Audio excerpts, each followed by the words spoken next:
3부 예배에 오신 여러분 환영합니다. 여러분 혹시 이 책을 읽어보셨는지 모르겠습니다. 철로 역정. 한 2년 전인가 우리나라에서 이제 애니메이션으로 개봉되기도 했던 영화의 제목이기도 한데 사실은 책의 제목이죠. 17세기에 영국의 존 버년이라고 하는 목사가 기록한 우화 소설입니다. 존 버년은 굉장히 가난한 집안의 사람이었습니다. 배움이 좀 짧았고요. 근데 그는 당대의 아주 탁월하고 힘이 있는 설교로 유명하였습니다. 그 시대의 최고의 신학자라고 알려졌었던 존 오웬이라고 하는 신학자는 존 버년을 두고는 어떤 부러움으로 이야기를 했냐면, 내가 만약에 천금을 주고서라도 존 버년의 설교의 힘을 사고 살 수 있다면 사고 싶다고 표현할 정도로 존 버년은 학문이 짧은 사람이었음에도 불구하고 굉장히 강력한 설교의 힘을 가지고 있었던 사람으로 알려지고 있습니다. 저도 참 사모가 되어집니다. 존 버년은 당시에 영국 국교회를 반대했습니다.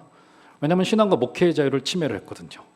기도문을 위에서 내려주기도 하고, 그렇죠? 이대로만 하라고 아주 강요스러운 것들을, 잘못된 신학의 내용을 가지고 강요했기 때문에 존 버년은 거기에 저항을 했어요. 목회를 하다가 그는 2번의 옥고를 치르면서 약 12년 동안을 감옥에 있게 되어집니다. 그 감옥에 있는 동안에 그가 2권의 책을 씁니다. 그 중에 하나가 바로 이 철로 역정의 초판입니다. 초판. 이것을 쓰게 되어집니다. 아마 책을 읽어보신 분들은 아시겠지만 이야기의 내용은 대체로 이렇습니다. 주인공, 소설입니다. 우화 소설이에요. 주인공의 이름 자체가 크리스천이에요. 크리스천이 꿈속에서 한 책을 발견하게 됩니다. 그리고 그 책에 기록되어 있는 내용 한 가지를 읽게 되어져요. 그 내용이 뭐냐면, 그가 살고 있는 그 도시가 이제 곧 멸망하게 될 것이다라고 하는 소식을 듣게 됩니다. 그런데 그는 확신 있게 그것을 받아들이게 되어져요. 그리고는 그가 스스로에게 또 하나님 앞에 질문을 던지게 됩니다. 어떤 질문을 던져요? 이제 저는 어떻게 해야 됩니까? 이 질문을 던져요. 여러분, 이거 너무 자연스러운 결과인 거잖아요. 이 크리스천은 본인이 살고 있는 도시가 곧 멸망할 거라는 사실을 들었어요. 그게 사실이고 진실이라고 한다면 사람에게서 이 질문이 나오는 것은 당연한 거 아니겠습니까? 여러분, 우리의 신앙도 마찬가지 아니겠어요?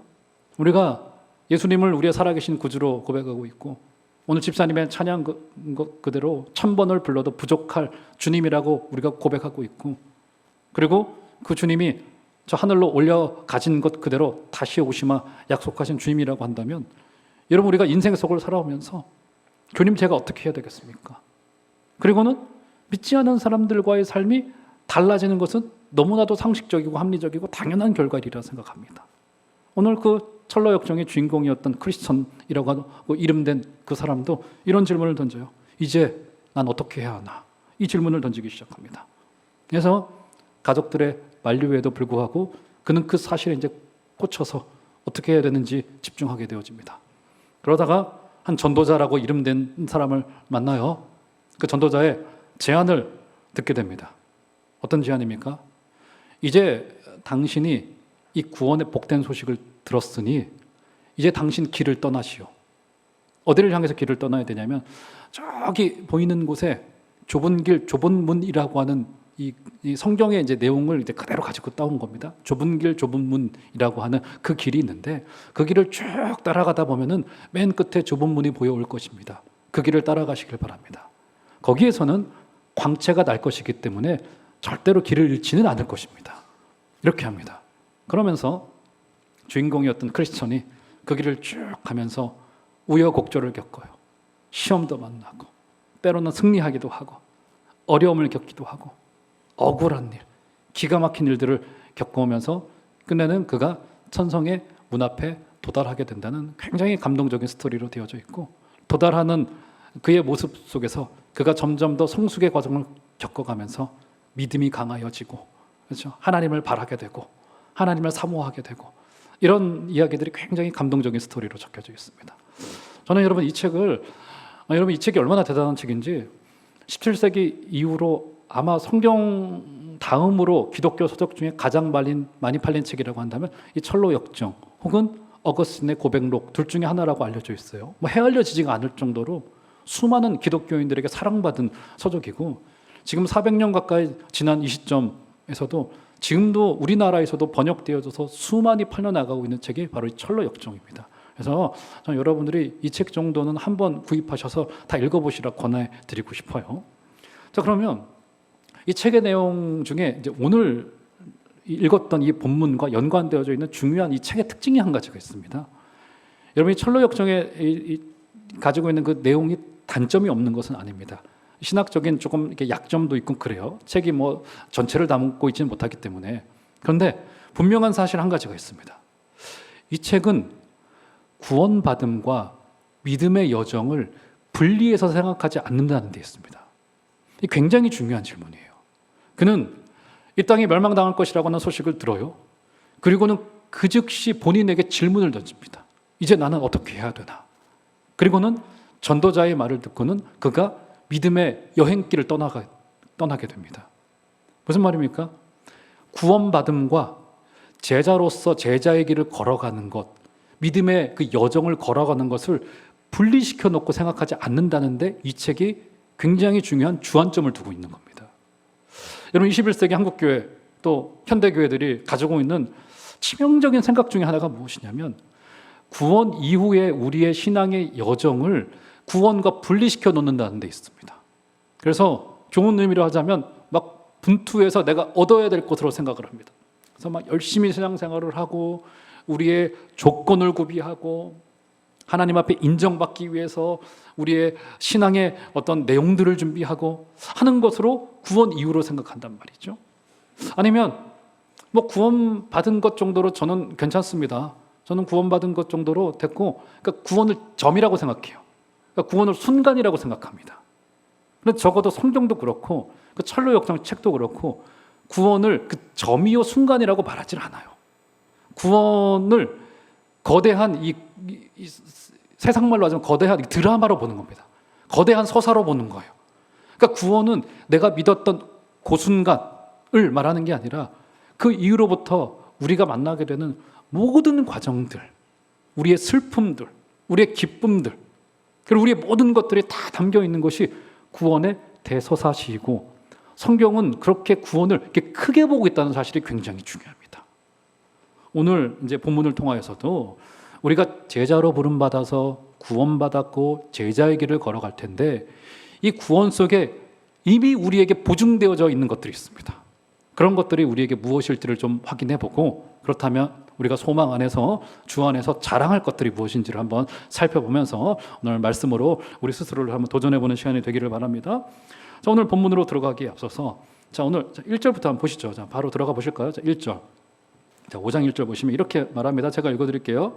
그러므로 우리가 믿음으로 의롭다 하심을 받았으니 우리 주 예수 그리스도로 말미암아 하나님과 화평을 누리자. 자, 1절이 어떻게 시작되어집니까? 1절이 그러므로 이렇게 시작되어지죠. 그렇죠? 그러면 앞에의 내용을 받는다는 거 아니겠어요? 그렇죠? 인과관계의 접속사이기 때문에.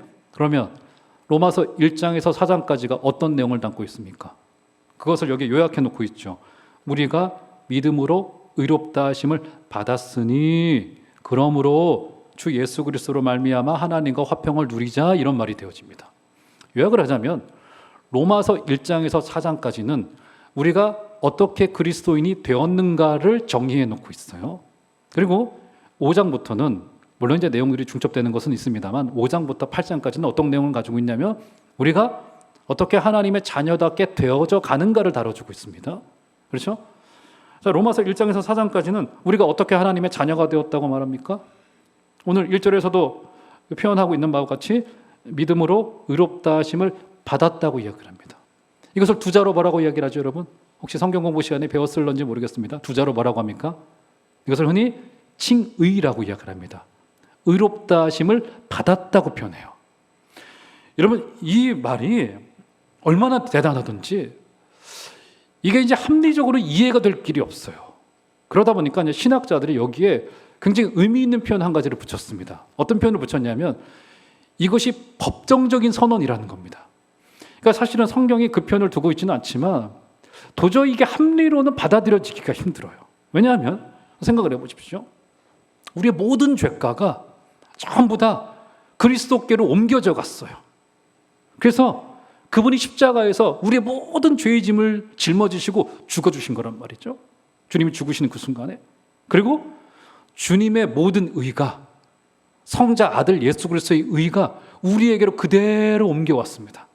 그래서 제가 경망스러운 표현을 한 가지를 쓰자면, 여러분 오해하지 말고 들으세요. 우리 전능하신 성부 하나님께서 못하시는 것 한 가지가 있습니다. 그게 뭔지 아세요?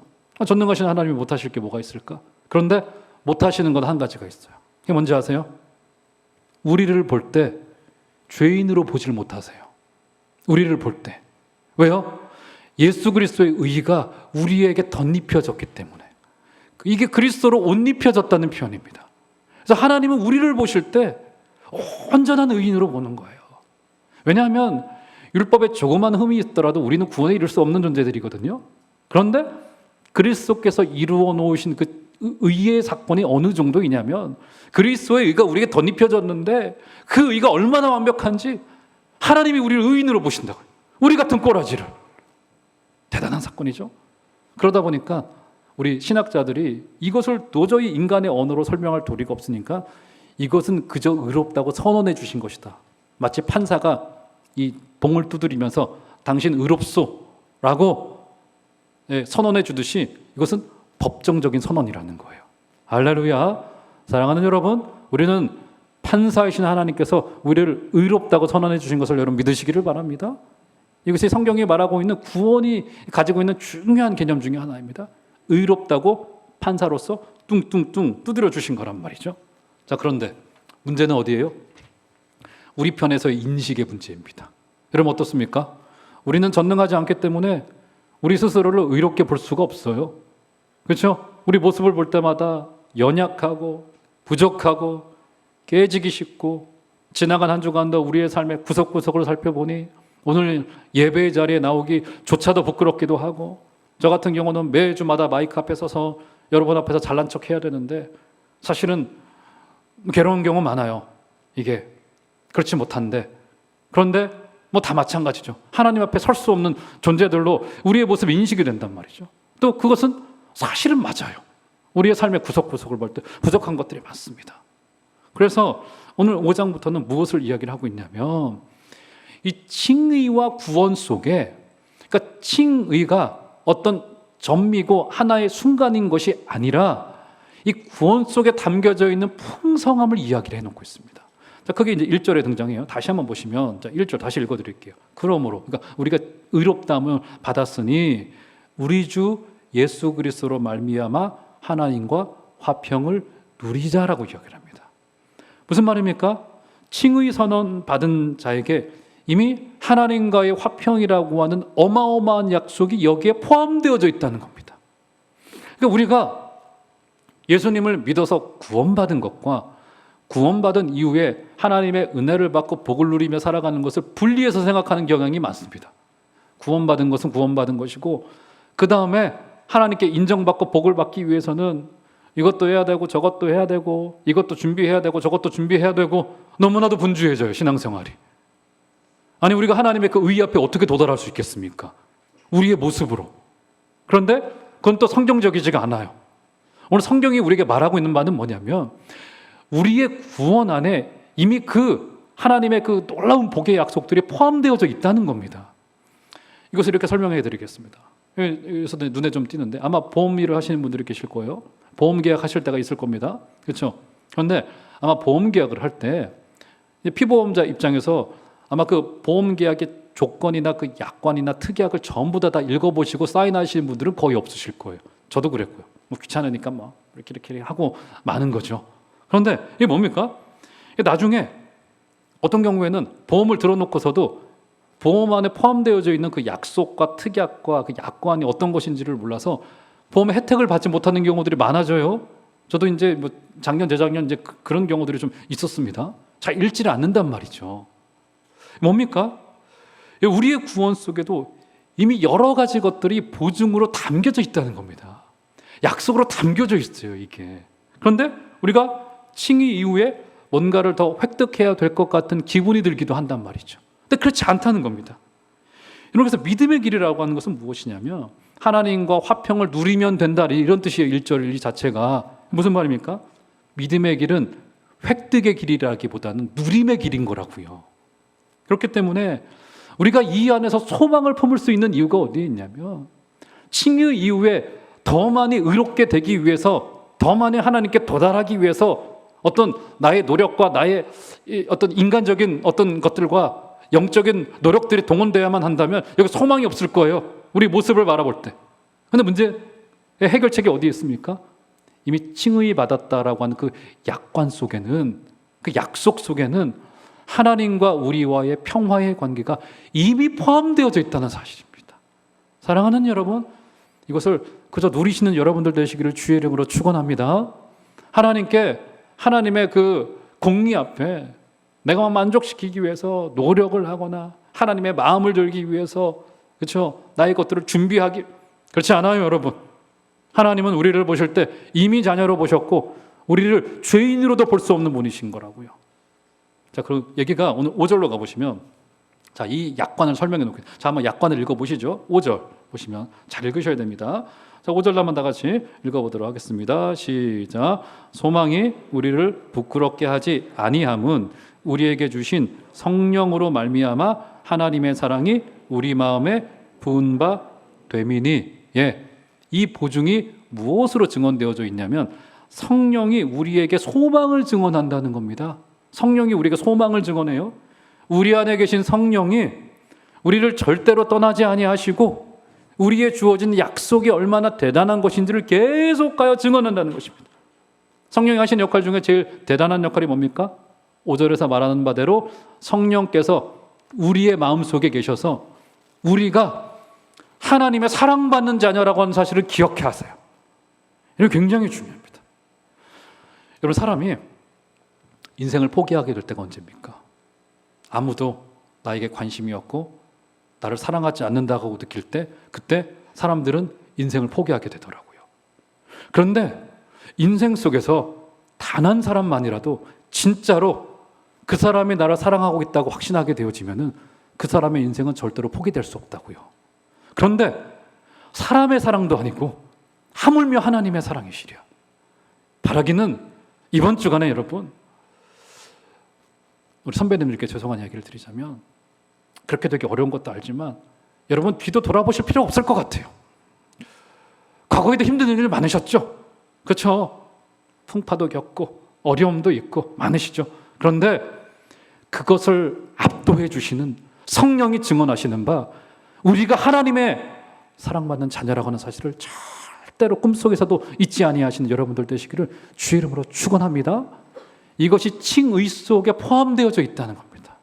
칭의 받은 자는 이미 성령이 임한 것이고요, 그 성령께서 우리로 사랑받는 자녀인 것을 증언하고 있다는 사실을 꼭 기억하시길 바랍니다. 그러면서 또 한 가지의 보증이 있습니다. 8절 가보시면, 자, 8절도 한번 읽어볼까요? 다 같이 한번 읽어보도록 하겠습니다. 시작.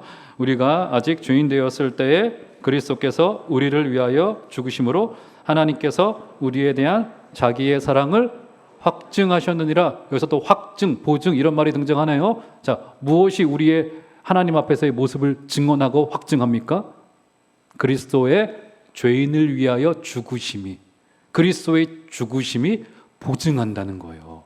자, 그런데 오늘 이 죽으심을 우리가 좀 자세히 살필 게, 이 죽음을 사실로도 이야기를 하지만 오늘 한번 눈을 더 보시겠어요? 6절과 7절을 보시면 주님의 죽음이 어떠한 죽음인지를, 그러니까 주님의 죽으심에 대한 자세가 여기 등장하고 있습니다. 자, 6절 보세요. 제가 읽어드릴게요.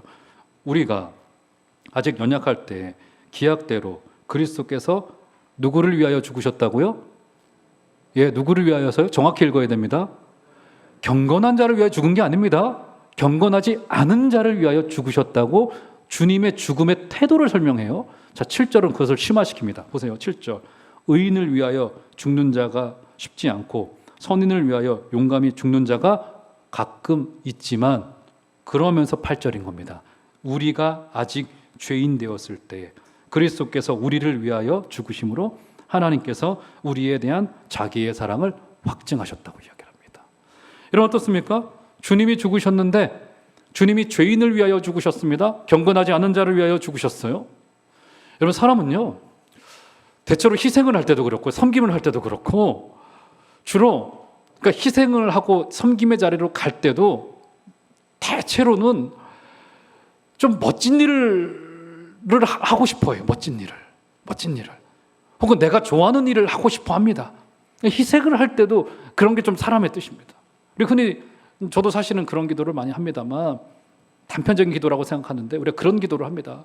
우리가 사람을 만나더라도 좋은 친구, 좋은 스승, 그렇죠? 탁월한 사람 만나서 좋은 영향받고 이러길 원한단 말이죠. 이게 사람들이 가지고 있는 기본적인 습성과 그렇죠? 이런 겁니다. 그런데 우리 주님의 태도는 어떻습니까? 주님이 누굴 위해서 죽으셨다고요? 경건하지 않은 자를 위해서, 죄인들을 위해서. 여러분 이 6절, 7절, 8절을 다시 설명해 보자면 주님의 죽음이 어떤 죽음이냐면 우리의 반응이 이런 거예요. 아니 뭐 저런 사람을 위해서? 겨우 이런 일 때문에? 뭐 지금 이런 상황인 거예요. 이런 상황. 지금 아니 주님이 저런 일 때문에 겨우 그런 일을 하셨단 말이야? 뭐 이런 이야기가 터져 나올 정도의 지금 모습인 것을 6절, 7절, 8절에 그렇게 설명하고 있는 거라고요. 가끔은 사람이 죽더라도 선한 일을 위해서, 멋진 일을 위해서, 또 좋은 사람 위해서 희생하긴 하지만 우리 주님은 누굴 위해서 죽으셨다고요?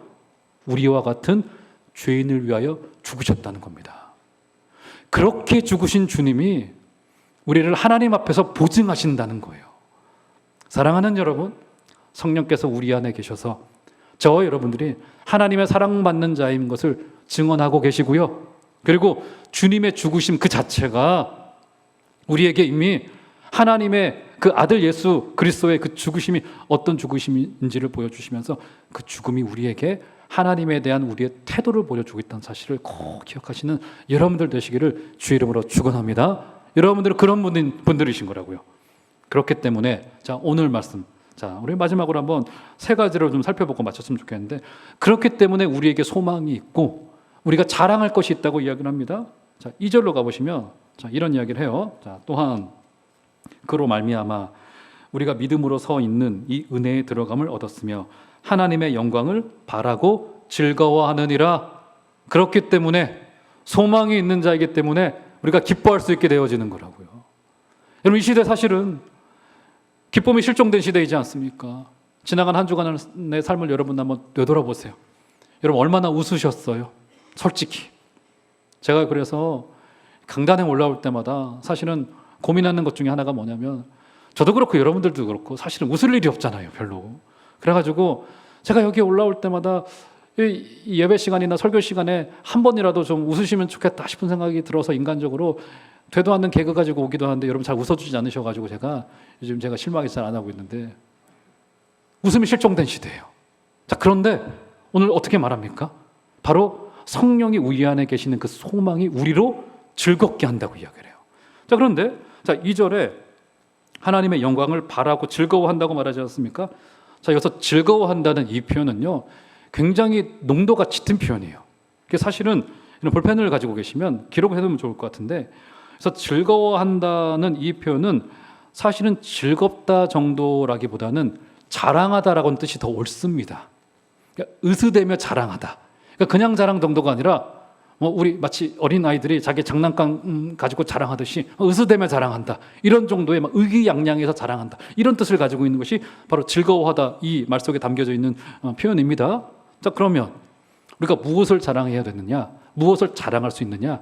자 세 가지로 정리해보고 한 말씀을 마치도록 하겠습니다. 자 첫 번째 무엇을 자랑하냐? 2절에서 나와 있는 대로 하나님의 영광을 바라고 그것을 자랑합니다. 무엇을 자랑한다고요? 하나님의 영광을 바라고 자랑하는 겁니다. 여러분 이것이 왜 중요합니까? 하나님의 영광을 바라고. 자 하나님의 영광이 드러났던 사례가 좀 있죠. 마태복음 17장에 우리 예수님께서 초라한 행색으로 계시다가 제자 셋을 데리고 산 위에 올라갑니다. 주님의 얼굴이 해같이 바뀌었어요. 주님의 옷이 휘어질 대로 휘어졌어요. 그러니까 인간의 언어로 표현할 수 있는 모든 표현을 다 동원해서 주님의 모습이 그렇게 영광스럽게 바뀐 것을 지금 증언해 놓고 있는 겁니다.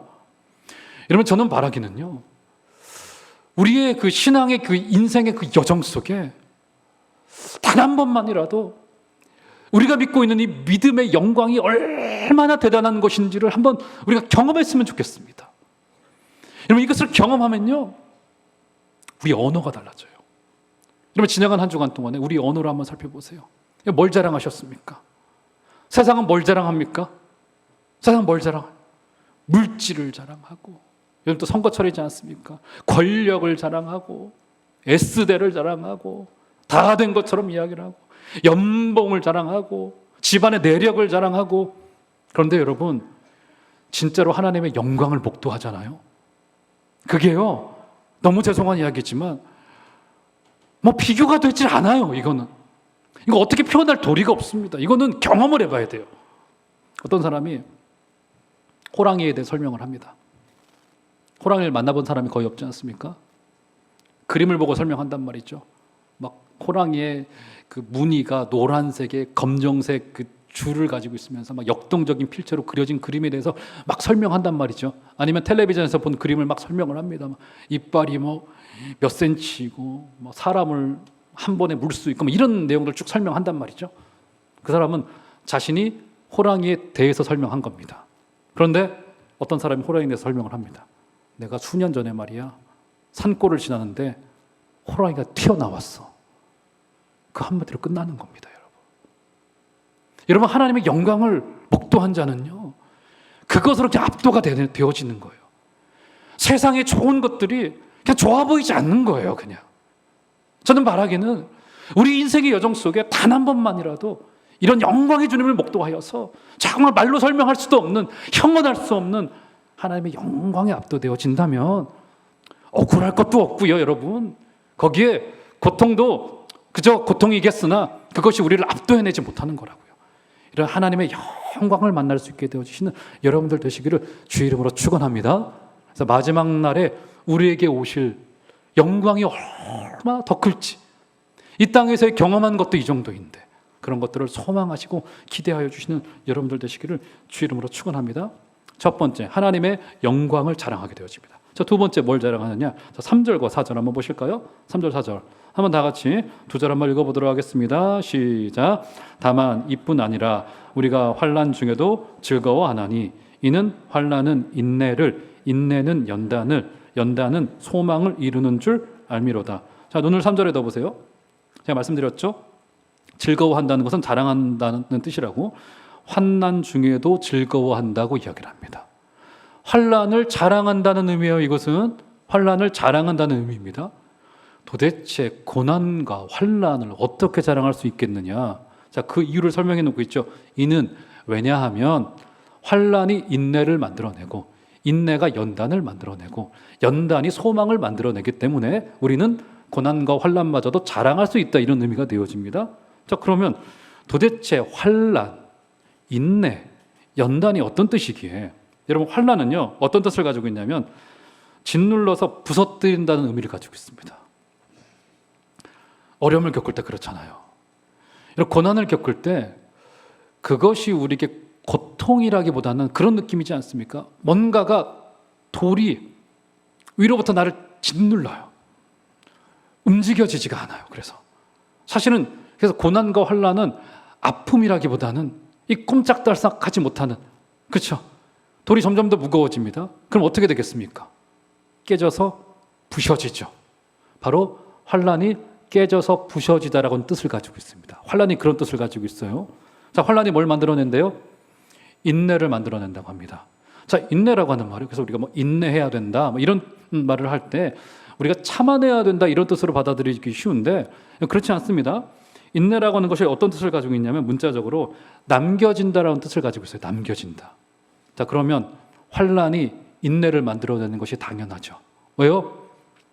부셔져서 깨졌어요. 그러면 뭔가가 남겨지겠죠. 남겨집니다. 뭐가 남겨지겠습니까? 환난을 통해서 우리는 진짜와 가짜를 구별할 수 있게 되어지는 거라고요. 돌로 눌러서 호두를 깨트렸어요.